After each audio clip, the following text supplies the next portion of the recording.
Hi guys! Today I'll show you how to make a breakfast bowl. You might have seen the frozen version at the supermarket that's almost all fat and salt. This homemade version is tasty and you can control what goes into it.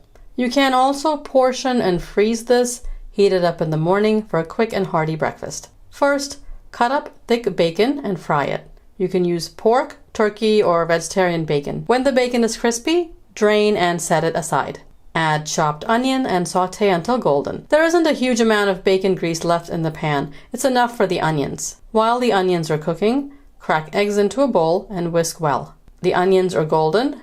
Add cut up cooked potatoes. You can bake or boil the potatoes, peel and cut them up. Garlic powder, salt, and ground black pepper. Sauté till you get some color on the potatoes. Add salt to the eggs, whisk, and pour into the pan.